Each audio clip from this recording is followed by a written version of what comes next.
రూపాయల మేరకు సహాయాన్ని అంటే సపోర్ట్ ని ప్రకటించినటువంటి విషయం మనందరికీ తెలుసు. इसमें 11,000 करोड़ रुपए से ज्यादा महत्वपूर्ण ये है कि आंध्र का गौरव ऐसा विशाखापट्टनम स्टील प्लांट अब लंबे समय तक चलने वाला है, वो सुनिश्चित हो गया है. ఇక్కడ 11,000 కోట్ల రూపాయలు అనేది ప్రధానం కాదు. ఇక్కడ ఏదైతే ఆంధ్ర యొక్క ఆత్మ గౌరవంతో ఈ ప్లాంట్ వైజాగ్ స్టీల్ ప్లాంట్ ముడిపడి ఉన్నదో దాన్ని ముందుకు తీసుకుని వెళ్తూ మరింత అభివృద్ధి పదంలో నడిపించడం అనేది ఇది సునిశ్చితమైందని చెప్పి మీ అందరికీ కూడా తెలియజేస్తున్నాను.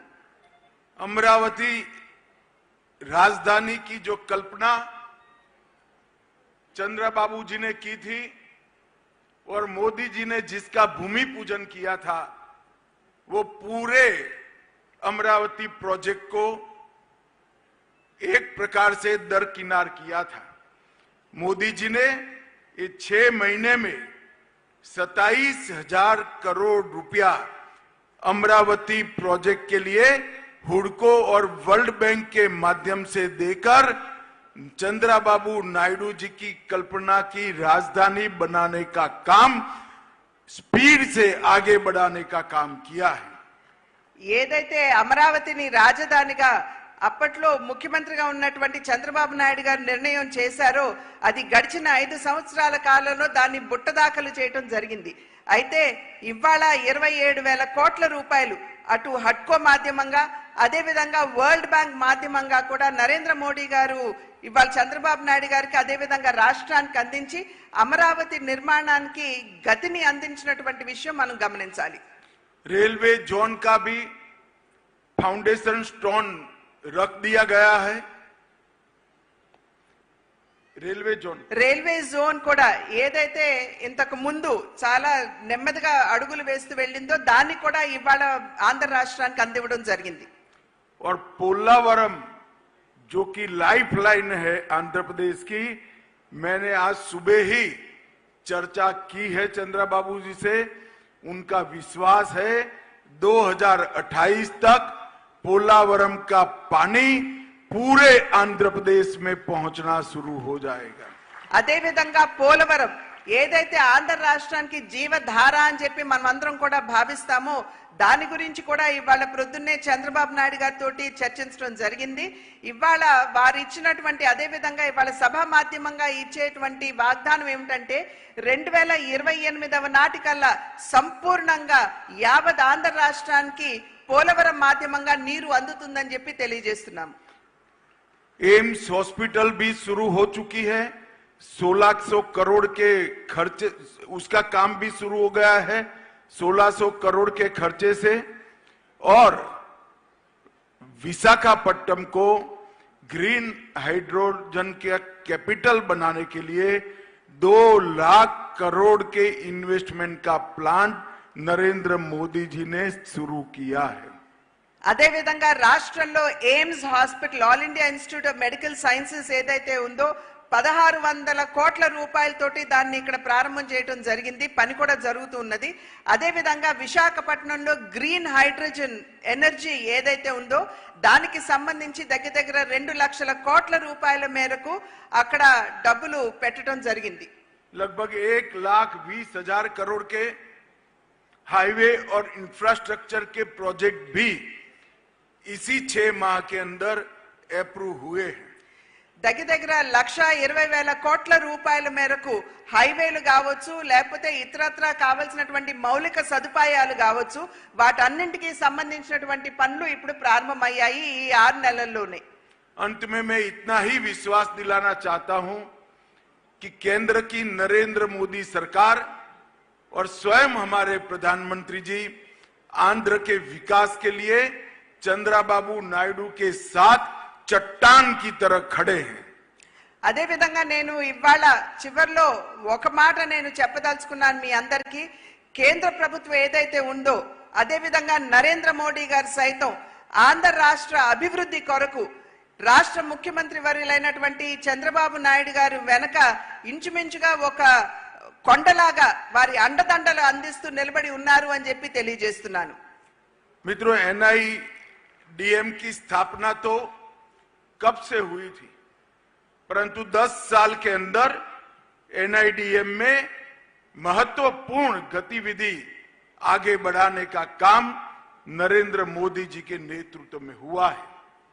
ఎన్ఐడిఎం ఏదైతే ఉందో 10 సంవత్సరాల క్రితం ఇక్కడ స్థాపించడం జరిగింది. అప్పటి నుండి నేటి వరకు కూడా అద్భుతమైనటువంటి పనితీరు వారు చూపించారు. నరేంద్ర మోడీ గారు కూడా అన్ని విధాల ఎన్ఐడిఎం కి వారి సహకారాన్ని అందిస్తున్నారు. डिजास्टर मैनेजमेंट का काम ट्रेनिंग के अलावे हो ही नहीं सकता, ऐसा मेरा दृढ़ मान्यता है। ఎన్ఐడిఎం యొక్క పని ఏదైతే ఉందో, వారి పని పరిమితి ఏదైతే ఉందో, అది డిజాస్టర్ మేనేజ్మెంట్ కి సంబంధించినటువంటి అన్ని విధాల శిక్షణ ఇవ్వటం దాని వరకే పరిమితం అవుతుందని చెప్పి భావించడం లేదు. और शायद ही कोई एक काम के अंदर इतने अलग अलग प्रकार के डिपार्टमेंटों की एक साथ ट्रेनिंग और कोऑर्डिनेशन की जरूरत पड़ती होगी। ఒకే చోట ఏదైనా ఇటువంటి వైపరీత్యం వాటిల్లినప్పుడు అన్ని వైపుల నుండి కూడా క్షతగాత్రులకి వారి యొక్క సహకారం అందించవలసినటువంటి అవసరం ఉన్నటువంటి సందర్భంలో అనేక డిపార్ట్మెంట్లు ఒకే చోట ఉండి మరి సమన్వయంతో పని చేసుకుంటూ ముందుకు వెళ్ళవలసినటువంటి ఆవశ్యకత ఉన్నది. ग्राम पंचायत, पुलिस स्टेशन, एनसीसी और स्काउट के कैडेट से लेकर भारत सरकार तक हर जगह पे कोऑर्डिनेशन से काम होता है, तभी सीमलेस डिजास्टर मैनेजमेंट जमीन पर उतरता है। క్షేత్రస్థాయిలో ఉన్నటువంటి గ్రామాల దగ్గర నుండి, ఎన్సీసీ క్యాడెట్స్ దగ్గర నుండి చివరికి కేంద్ర ప్రభుత్వం వరకు సమన్వయంతో పని చేసుకుంటూ ముందుకు వెళ్ళినప్పుడే మనం అక్కడ వాటిల్లినటువంటి ప్రమాదాన్ని, వైపరీత్యాన్ని అధిగమించేటువంటి అవకాశం ఉంటుంది.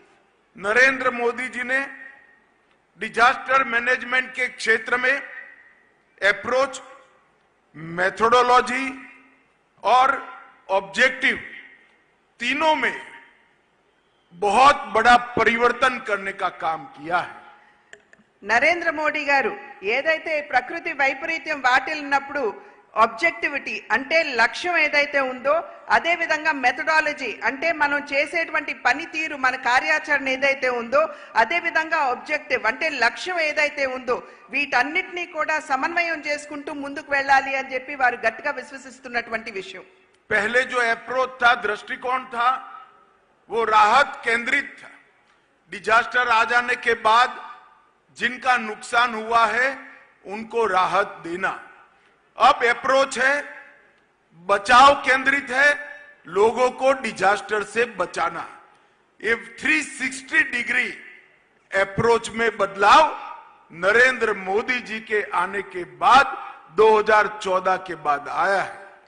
ఇంతకు ముందు ఎప్పుడైనా సరే ప్రకృతి వైపరీత్యం కావచ్చు, ఇతరత్ర వైపరీత్యం వాటిల్లినప్పుడు కేవలం అక్కడ ఉన్నటువంటి వారికి ఉపశమనం ఎలా అందిస్తాం అనేటువంటి విషయం మీదే కేంద్రీకృతమై ఉండేది. కానీ ఇప్పుడు ఏ విధంగా దృష్టికోణం మారింది అని అంటే, అక్కడ ఉన్నటువంటి వాళ్ళని రక్షించడం, అసలు ప్రమాదం వాటిల కంటే ముందే అక్కడికి వెళ్లి వారికి రక్షణగా నిలవడం అనేది ఇప్పుడు ఉన్నటువంటి దృష్టికోణంగా మనం అందరం కూడా గమనించాలి. कार्यशैली में, मेथोडोलॉजी में रिएक्टिव कार्यशैली से बदलकर प्रोएक्टिव कार्यशैली लाने का काम किया है। ఇంతకు ముందు ఏదైతే మనం గనక మెథడాలజీని గనక చూసుకున్నట్లయితే, అంటే మన కార్యాచరణ గనక మనం చూసుకున్నట్లయితే, ఇంతకు ముందు కేవలం వెళ్ళి అక్కడ రక్షించడం వరకే ఉండేది. కానీ ఇప్పుడు ప్రోయాక్టివ్ గా అంటే మనం ముందే వెళ్ళి ఏ విధంగా వారికి సహాయాన్ని అందించాలి లేదా వారిని రక్షించాలి అనేటువంటి ఒక ఆలోచన ధోరణిని ఇవాళ అవలంబిస్తున్నాం. और लक्ष्य में जितने हो सके उतनों को बचाओ, इसकी जगह जीरो कैजुअलिटी का लक्ष्य रखा गया है। ఇక్కడ లక్ష్యాన్ని గనక మనం చూసుకున్నట్లయితే ఎంత ఎక్కువ మందిని వీలైతే అంత ఎక్కువ మందిని రక్షించడం మాత్రమే కాకుండా ఎంత మందిని మనం రక్షించగలం అనేటువంటి విషయం మీద ఇవాళ మనం దృష్టి కేంద్రీకరించాం. और ये लक्ष्य को सिद्ध करने में एनडीआरएफ, एनडीएमए और एनडीआईएम तीनों ने बहुत सामंजस्य से काम किया है. ఈ యొక్క లక్ష్యాన్ని మనం ఏదైతే నిర్దేశించుకున్నామో దాన్ని చేరడానికి ఎన్డీఆర్ఎఫ్ కావచ్చు, ఎన్డీఐఎం కావచ్చు, ఇంకొక ఏదైతే ఇన్స్టిట్యూషన్ ఉందో అవి కావచ్చు, ఈ మూడు కూడా ఏ విధంగా పనిచేస్తున్నాయో వారి పనితీరు మనందరికీ అర్థమవుతుంది. और आज मैं इस मंच से एनडीआरएफ के स्थापना दिन पर देश भर में फैले हुए एनडीआरएफ के बल के कर्मियों को बहुत बहुत बधाई और साधुवाद देना चाहता हूं. ఇవాళ నేను వేదిక మీద నుండి ఎన్డీఆర్ఎఫ్ మరియు దేశ వ్యాప్తంగా ఉన్నటువంటి ఎన్డీఆర్ఎఫ్ సైనికులు ఎవరైతే ఉన్నారో వారందరికీ కూడా హృదయపూర్వకంగా అభినందనలు, ధన్యవాదాలు కూడా నేను తెలియజేస్తున్నాను. इतने कम समय में एज अ इंस्टीट्यूशन एनडीआरएफ ने अपनी क्रेडिबिलिटी न केवल देश पूरी दुनिया में बनाने का काम किया है. అతి తక్కువ సమయంలో ఎన్డీఆర్ఎఫ్ అనేటువంటి సంస్థ ఏదైతే ఉందో వారి మీద ఉన్నటువంటి విశ్వాసం, నమ్మకాన్ని సదృఢం చేసుకుంటూ దేశ వ్యాప్తంగా కూడా వారికి ఉన్నటువంటి పేరు ప్రఖ్యాతులు ఏవైతే ఉన్నాయో అవి అందరి వద్దకి చేరడం జరిగింది. देश भर में 6 साल से गृह मंत्री के नाते कई डिजास्टर के वक्त मैं फील्ड में गया हूं. एक सुर से सभी नागरिक कहते हैं कि एनडीआरएफ के ड्रेस में जब जवान आ जाता है तो हमें शांति हो जाती है कि अब हम बच जाएंगे. 6 సంవత్సరాలుగా కేంద్ర హోంమంత్రిగా ఉన్నటువంటి సందర్భంలో నేను దేశ వ్యాప్తంగా కూడా పర్యటించడం జరిగింది. కానీ ఎక్కడికి వెళ్ళినా కూడా ప్రతి ఒక్క పౌరుడు మాకు చెప్పేటువంటి విషయం ఏమిటంటే ఎన్డీఆర్ఎఫ్ కి సంబంధించినటువంటి వారిని చూడంగానే మేము చాలా హాయిగా, చాలా గట్టి విశ్వాసంతో మేము ఊపిరి పీల్చుకోగలుగుతున్నాం అని చెప్పి వారు తెలియజేయడం జరిగింది. एक जमाने में ओडिशा में जब साइक्लोन आया तब 10,000 लोग मारे गए थे. अभी अभी विगत 2 साल के अंदर 2 साइक्लोन ऐसे आए जिसमें 0 कैजुअलिटी का लक्ष्य हमने निश्चित कर लिया है, प्राप्त किया है. ఇంతకు ముందు ఒకానొక సందర్భంలో ఒరిస్సాలో వచ్చినటువంటి పెను తుఫాన్లో దగ్గర 10,000 మంది ప్రాణాలు కోల్పోవడం జరిగింది. కానీ ఈ మధ్య కాలంలో 2 సంవత్సరాల్లో 2 పెద్ద తుఫాన్లు మనం ఎదుర్కొన్నప్పటికీ కూడా ఏ ఒక్క ప్రాణాన్ని కూడా మనం కోల్పోలేదు అనేటువంటి విషయాన్ని మనం ఇక్కడ గుర్తించాలి. नेपाल, इंडोनेशिया, टर्की और बांग्लादेश और म्यांमार, वियतनाम, कई देशों के अंदर जब एनडीआरएफ की टीमें गई तब वहां की जनता को मदद करने में इनकी भूमिका की वहां के राष्ट्रीय अध्यक्षों ने बुरी बुरी प्रशंसा की है. నేపాల్లో కావచ్చు, ఇండోనేషియాలో కావచ్చు, టర్కీలో కావచ్చు, వియత్నాంలో కావచ్చు, మయన్మార్లో కావచ్చు, ఇలా అనేక దేశాల్లో ఎక్కడైనా సరే పెను విపత్తు వాటిల్లినప్పుడు అక్కడ ఉన్నటువంటి దేశాధ్యక్షులు ఎవరైతే ఉన్నారో వారందరూ కూడా ఎన్డీఆర్ఎఫ్ ని ప్రశంసించడం జరిగింది, వారి పనితీరుని. और मैं आज विश्वास से कह रहा हूं, एनडीएमए ने बनाई हुई नीतियों को जमीन पर एनडीआरएफ ने उतारा है और इसके कारण डिजास्टर मैनेजमेंट के मामले में आज भारत ग्लोबल लीडर बनकर बाहर आया है. ఎన్డీఎంఏ ఏదైతే విధి విధానాల్ని ఖరారు చేసిందో వాటన్నింటినీ కూడా ఎన్డీఆర్ఎఫ్ క్షేత్రస్థాయిలో వారు ఆచరణలో పెడుతున్నటువంటి సందర్భంలో వారి యొక్క పేరు ప్రఖ్యాతులు గడించడం మాత్రమే కాకుండా ప్రజల్లో విశ్వాసం కూడా పెరిగింది అని చెప్పి మనం చెప్పొచ్చు.